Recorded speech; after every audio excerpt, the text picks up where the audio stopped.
Today we're having a look at the 2025 Asia Pacific Youth Touch Cup Men's 20s Decider. Oh, how about that? It's even better. Count of the man, count of the hour. That is sensational. Okay, so we have the decider for the men's 20s fixture between Australia and New Zealand. Australia with the ball in the yellow, New Zealand obviously in the black and white. So this isn't a try, but it's an interesting play that Australia do. Now, being a you could probably call this as a grand final. It's not actually a series. I'm getting confused with the Trans-Tasman, but these teams would have played each other multiple times. And this is an ML play. So we've made the touch middle with our, if I say our, I'm Australian, so forgive me if I say our. The Australian two middles are dumping the ball on the New Zealand middle, and they're running the ML play. The link's going to run at the attacking player, with the dummy half getting around to avoid their link just coming in and sniping that. So this is the ML, or the 33 peel if you're a New Zealand fan. Thanks for staying up late if you're in New Zealand. But here it is here. And the beauty of being able to play your team or your opposition multiple times in a tournament is you can try and figure out what they're doing. And by this play, I'm going to guess that this defender here is trying to compete. So as he curls around the Australian ball player, he's going to try and compete with him to make that touch so they don't have to shut down. Now, Australia have obviously seen that that's happened in previous games, so their far side link is going to provide a late switch and hopefully counter the momentum when the toucher tries to compete back on the open side. They'll hit you back on the short. Now, there it is there. The only thing I would say about this is I reckon it was just done way too early because it's read by the New Zealand defender. So when you're running a late switch, especially one from the far link, it's very hard to get your timing right. And you want this here. So he's probably still offside. He might even still be offside there. But this has got to be borderline a touch pass. He needs to come right at you and be almost making that touch. You want as close to a touch pass as possible, because whenever there's distance between the defender and the ball player, it's just that head start that you have now. That's probably about 3 meters. Okay, if he was making the touch here, all of a sudden now you probably can't make that read. But anyway, it's well recovered from New Zealand. And this could be our first try. It's a rolling quickie. Actually quite difficult to do. Quite difficult play, this one. And look, it's a quickie. A quickie isn't very difficult, but this is a rolling quickie. So you can see now he probably wants to get this middle here because he wants to split to his left because it might be the way that he throws the ball. But the middle on the other side has presented himself to make the touch. So whether or not this is planned just for meters or to get him offside, what he's done is he's dodged that touch and now he's going to run to the other middle. Now, it's actually quite easy to dodge the touch because these guys, they'll be retreating because obviously they want to get back on side. So they'll be backpedaling. So you can just change your momentum, change your angles or move your position of your body around to just avoid this touch and then just run across to that other middle. And yeah, what he's done here is very good. He's got both those middles up in that touch. Now, when you've got both those middles up in that touch, your options are pretty good. You can split either way and receive the ball. You can split either way and the dummy half can run either way. They can run straight through. They can ball play because there's nobody here to save anything. This is just all unused space. So there's no one on side to step up and force a pass. So you can just take off. But what they run is they run the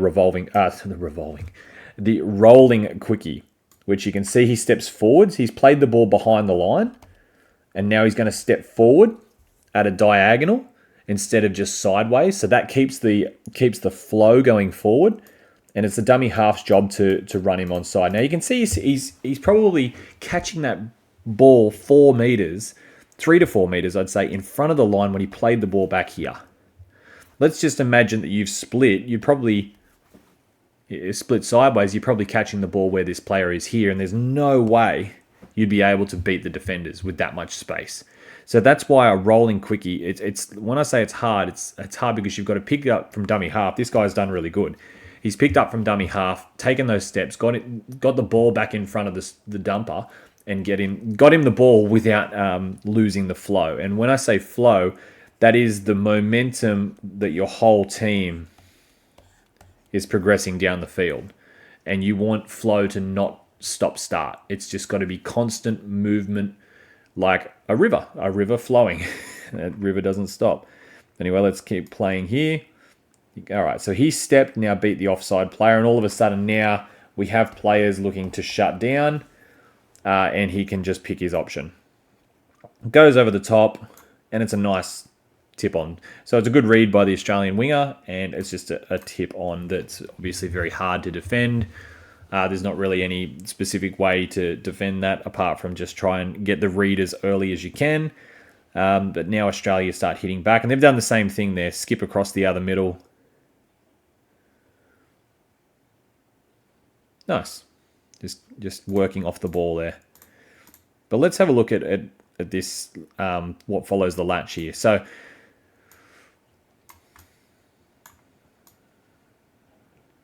all right. So Australia are into like a sweep shape. Now this is probably a good, a nice case of adjusting to what's in front of you from all three Australian players. So it looks like they're going to run a sweep. He's going to dive in, make the dump on this player's inside shoulder. Dummy half is this guy with the link coming back around to sweep. Very common in running game, getting that sweep, forcing him infield with this arrow here, the defender I'm talking about, forcing him infield only to sweep back to the short side. However, whether this is intentional or not, he's skipped past this defender and gone to the other middle. Now that, of course, means your sweep can no longer happen. Well, it can if this guy's way offside, but I wouldn't advise sweeping in when you're in the wrong middle. So what happens here? Now he's just dumped the ball. It's a 4-on-3. So if there's a sweeper coming and you're at dummy half and you ever see that the dump is made on the wrong middle, that is your indicator that you need to run with the ball. Because now you can take off and beat the toucher. He is the offside player. You beat him either way and you're going to have numbers, which is what he does. And there was no hesitation about it. The sweep was abandoned and he just ran. He throws a nice pass. It's a good read by the winger. And because the link was running a flat pass, this is another reason why passives are very popular. If you're a passive runner, you're back here ready for that tap back as well. But when you're running a nice flat hole, often you find yourself running past the line and the tap back option is very difficult. However, the winger goes back in and it's just working off the ball. The unusual part here is that he runs in front of the ball carrier. Normally you would realign yourself to go around. So Australia could be lucky that they're getting away with that try and not having it as an obstruction of some kind. Or anyway, but yeah, it's just all about working off the ball. So it would have been very easy for him to just watch the winger get touched then and not do anything. But he did very good. He wrapped around, kept himself alive. And New Zealand hit back here with a midfield runaway. And we will see another angle of this just to show that, again, eyes up. And probably something to do with the fact that they've already played each other a couple of times. So here is... Now, this is a common thing with midfield defence. That's the far link. And it looks like both links, unless he's playing link, but normally the far link will come up and jag one touch. And then they might come and do another one in the set. But the moral of this is midfield defense normally shift with the ball, which is towards the box here. That's the channel that the ball normally goes down. So if everyone's subbing off and that's the channel, then ideally there's nothing for like defenders out here to defend. So they want to help out, they want to push over and try and make some touches. But if you can see that with the ball, that means that obviously they're very vulnerable on the far side or on your far side, which you can see now. This link's jagged the touch and he thinks his job is done. And it only takes a moment of just sort of a relax in your concentration to be exploited like this. So there you can see this is the only defender they've got on the far side. And if you keep your winger on the field for the far side, you know that if you can get to that winger first, you're going to get a 2-on-1, which is what happens here. He just skips past. By the time he reacts, it's probably too late. It would be nice if this winger actually saw what was coming. But anyway, we'll keep moving. So if I was this defender here, you could just probably go and make the touch. But he's probably looking at the ball and assuming that his winger is in a good spot. So he's backpedaling, which is probably a correct thing to do if the winger was there anyway. So but yeah, it's just attacking that vulnerable space. So the good thing out of that would be that you get extra meters, and sometimes you might get a try like this. But the bad side is if they do recover and defend it, you're kind of trapped in sort of a spot that you don't normally want to be when you're trying to sub. Okay, well, so on to the next try. This one's a bit of a weird one. It's not really anything special from the attack. So they might be just trying to kill the pass. This might be the last touch. They're just trying to kill it on the other side. And the New Zealand link just gets a little bit too interested in that pass.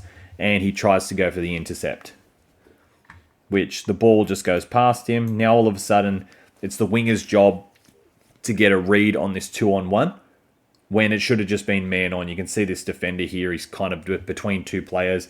Everyone else has stuck to their man, which is what he needed to do. But he just saw the ball, thought he could catch it, went for it, and that just meant Australia's just gone through, and it looks like a nice piece of honesty. He might have called yes and then straight away no before impacting it enough so that the try was scored. Splitter play, quite a popular play, and another nice tap on. This is a very popular play. I've covered this move a lot on the channel. It's a splitter. I've got a whole video about a splitter versing a 33 peel, but it's just a quickie setup where he's going to split and make it look like he's getting the ball back on the quickie, which means the defender wants to chase with him as well. But the link, instead of being a support player, he's going to split the ruck with the dummy half, giving him the ball and then getting away from him so one defender can't touch two players.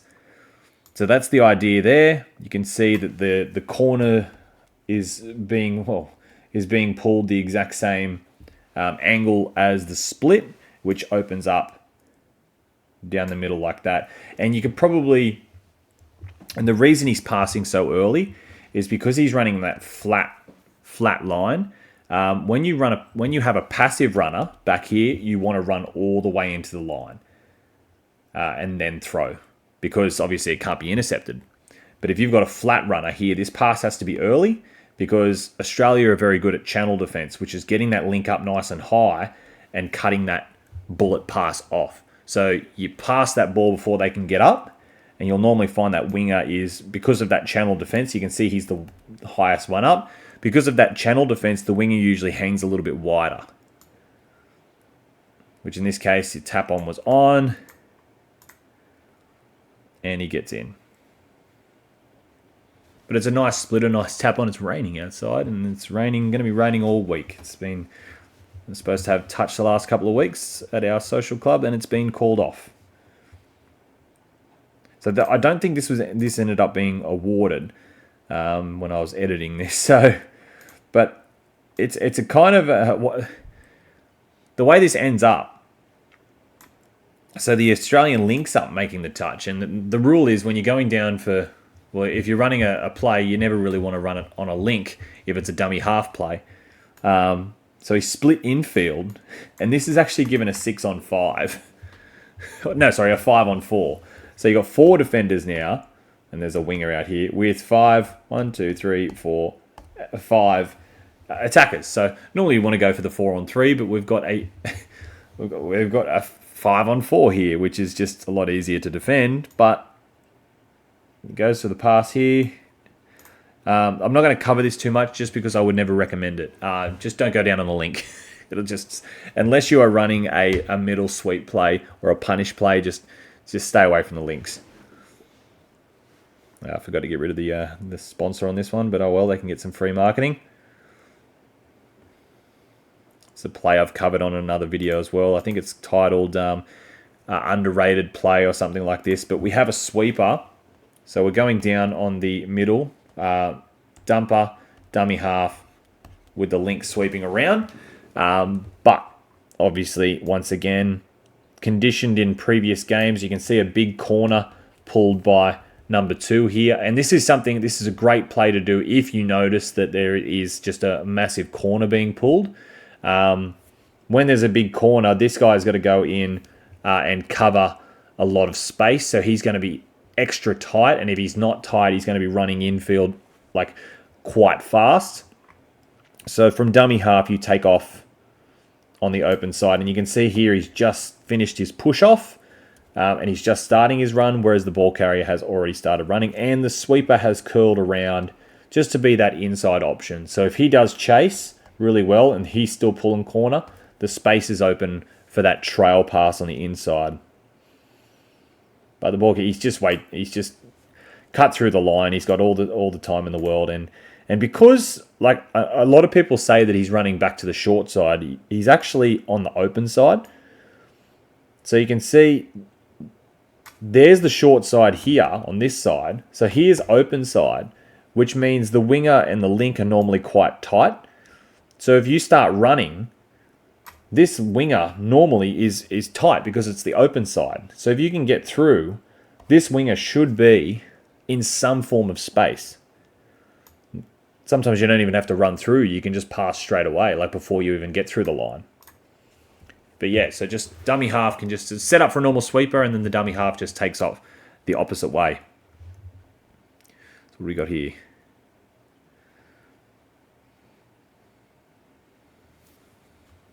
All right, so just a quickie setup. So again, this is something that you can run if you notice people pulling like big corners, or if you can get obviously the other middle up as well. So because 2 middles are up in this touch, one of them's got to pull a corner. He has to, which means the other one has to mimic his angle and go this way as well. He's not back on the line to step forward at you, and he can't balance his sort of center of gravity to choose which way he's got to run. He's got to move with the guy pulling corner. So when you have both middles up, they've got a parallel. So you can see them both running in parallel, which means there's only these 2 players out here that have got their center of gravity right, and then they could step forward. So the dummy half, he throws a dummy and then he steps back this way to counter the momentum. And there it is there. And now you've just got a free passage. He could have probably just ran through, but he's gone with the pass, and it's a nice finish at the end. And I've done a recent video about that, how you set up for a quickie and you just take off the other way. It just against the grain sort of stuff is really, it can be really successful. This is an unfortunate one for Australia. I think the winger would have liked this again. I think that he could have got a much better read on this because the ball was in flight for a long time. But it's a 32 scoop. So we're going down for our link, which means we're dragging this defender away from the open side as far as possible, which is this way. So this link could probably be a little bit wider. But anyway, dragging him over as far as we can, and we're splitting the same way that we drag him, which means the dummy half can attack this player. Normally, it will go back to the open side. So he's shutting the gap, this defender here I'm talking about, which means he's got to come in as well. And now, as the ball carrier, you just pick your option. Everyone's going to hit a hole. So the ball carrier goes through this hole. This guy goes through this hole. There's a lot of arrows. This guy goes through this hole, and the winger just stays wide. But here's the pass. Now he's trying to hit the link to go through this hole. The pass isn't perfect. It's actually in the air for a while. And as a defensive winger, this is where you need to make your right now is where you need to make your decision on what you're going to do. And as soon as you see that ball being ripped to the link, you need to hit straight away. So he should be up here forcing a panic pass. So if it's a panic pass, the panic pass is going to go not very well, and this link is coming out the back to try and cover that. So because he misread that one, it just became a 2-on-1. So it's unfortunate, but it does happen. It's very hard to get those reads as a winger, especially when it's on the run. But that made it 4-all, and we started a drop-off here. So obviously the drop-off is just 2 minutes of 4-on-4. If it's still a draw after that, we drop a player off and go 3-on-3 until someone scores, and whoever scores is the winner. So 4-on-4. New Zealand obviously lost the toss at the start. That there, it's a nice piece of honesty. I will say that first and foremost. But it's incredibly difficult to defend 4-on-4. So there's a quickie, and you can see before it that they tried to get both those middles up as best they can. And 4-on-4, it's not in a position that's ideal for Australia. They might have been better to give away a penalty there and reset themselves. But they've just gone with this, pulling corner. And you can see that little dummy. You can see here, he gets the ball and he just dummies back, and there's a slight bounce out from the dummy half, which gives the impression of a quarterback, and it just props this defender up ever so slightly to give that little bit of space for him to run around. And look, on the video it looks like a touch, but he's called no touch to his credit. In a grand final, when you're representing your country, it's actually takes a lot of guts to make an honest call there. But I just want to point out that little dummy, I'm going to try and play it just in slow motion. You watch the dummy and how it props his feet. Just a tad. So it's just the importance of that little subtle dummy. Not only that, but the bounce out from the dummy half. That's what really sells that fake quarterback. And the least you can do after that honesty is give the ball back straight away. But he didn't hold on it for too long, which was good. So 30 seconds into the extra time now, and New Zealand are up by 1. Australia have got to score to force it into the 3-on-3. Unless they can score twice, of course. Here's the other angle. Let's watch the dummy here. Dummy and accelerate. Let's see what Australia do. Gone long. Counties. Oh, he's called it forward. But we'll talk about this. I just want to talk about this long pass. Won't need to do any arrows, but I think he was needing. You look at how long he's shaping to pass. So he gets the ball and he's got it at his hip now. Now it looks like he's going to pass. So as soon as I see that, you're going to pass, you're going to pass, you're going to pass, I'm going to try and compete. And I'm going to try and give him some space to compete. Because he actually props the pass and he actually slows down his run. Like substantially. And he passes it probably a little bit too early. I'd run in as far as you can and then eject that ball really late. Don't know if I agree with this one being forward. Let's have another look at it. I think that's... Oh, it's hard from the camera, but that's a tough one. Especially because his momentum carried him to the line and he's currently stopped. So if he had kept his momentum without stopping, probably would have been in the in goal, and he's not at the in goal yet. So I think that's a harsh one. I would have liked to see it go to 3-on-3. New Zealand obviously would have had the tap off for 3-on-3. So New Zealand obviously take their time with this play, with this whole set, because they've got 30 seconds left. They just need to ride the clock down, and then they win the Asian Pacific. But it's looking like Australia they do get one more chance with the ball. And there it is.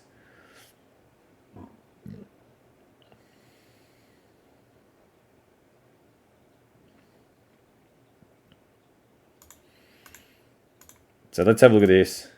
So he runs from dummy half, and this is the right option.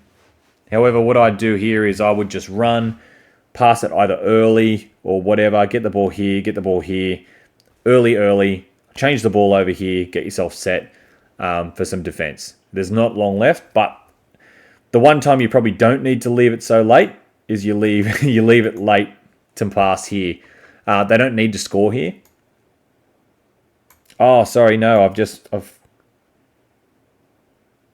he's passed the ball and he's tried to tap on like that over his shoulder. Sorry, I didn't see that before. I thought that was batted up by the Australian player. So again, you don't need that tap. Just catch the ball, wind the clock down, goes up, and you can see 1, 2, 3 defenders here, and 1, 2, 3 attackers for Australia, and 1 defender over here off camera somewhere for New Zealand. Let's see how this plays out.